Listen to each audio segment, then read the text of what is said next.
In the encounter with Bruce video, we find that Kim and Bruce are in a heated argument and Don enters the room. In the original video, Don tries to diffuse the situation and gain control of it by saying, hey, maybe we should be putting this conversation on hold. However, Don's approach to it can be generalized as the teddy bear approach that we talked about in chapter 5. And while this approach can sometimes diffuse a situation because some people believe that while you're calm on the outside and you're projecting calm, that this will in turn make the other person calm, we also find that this is not the best approach because the emotional person can get agitated and feel threatened because they don't think that the other person understands how serious the problem is and how important this issue is to them. And like we saw in this video, it really affected Bruce because he didn't feel that he was being heard, and his anger plowed right over Don's response and the situation got very out of control.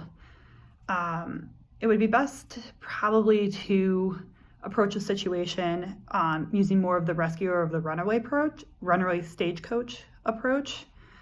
This can be a little tricky given how emotional we saw that Kim can be.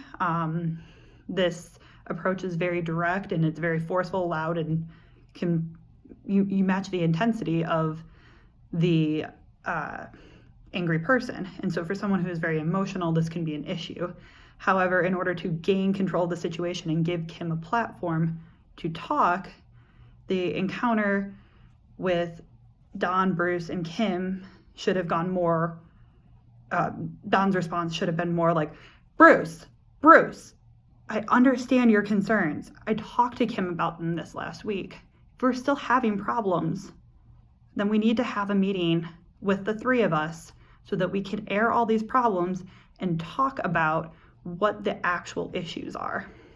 In this scenario, Don will be able to address Bruce's anger, get Bruce to calm down, and recognize that Don is hearing that Bruce has a problem and he is addressing his concerns.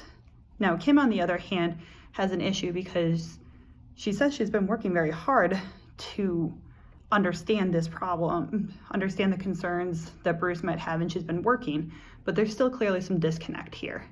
There's a heated argument between the two of them because while everybody is focusing on the tangible interest, no one's focusing on everybody's intangible interest. We have Bruce, who has stated that he wants a professional workplace with both mannerisms and attire. He wants the office to run efficiently and promptly and does not want messages to be missed. But really, Bruce could probably be suffering from maybe an overworkload, and which is why he mentioned, are you an architect or are you a grad student? Maybe he needs somebody else to help him out with his job. And he also mentioned to Kim that he needs money, or do you have money to put up a building? Maybe he's under pressure to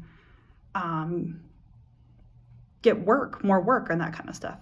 Well, Kim, on the other hand, wants to be appreciated for what she does well at her job. So far, we've only addressed the negatives of Kim's performance. So she wants to be appreciated that she does well. She wants acknowledgement that she's tried to address these problems. And she really wants to keep her job. We know that she has some personal issues going outside, and so this job is very important to her. On the other hand, Don's interest is he wants his employees and senior management to work together because it makes his job easier. He wants Bruce to know that he takes his comments seriously. He wants acknowledgement from senior management that he can handle these problems. He also wants to show senior management that, hey, if you come to me with a problem, I can address my employees. And this works well for Don because he wants to eventually move up in his role. When this meeting occurs, it's going to be important to figure out, why does Kim's attire make Bruce so mad? Why is he focused on everybody wearing suits? And maybe it'd be important for him to define what professionalism is, because there is some disconnect here.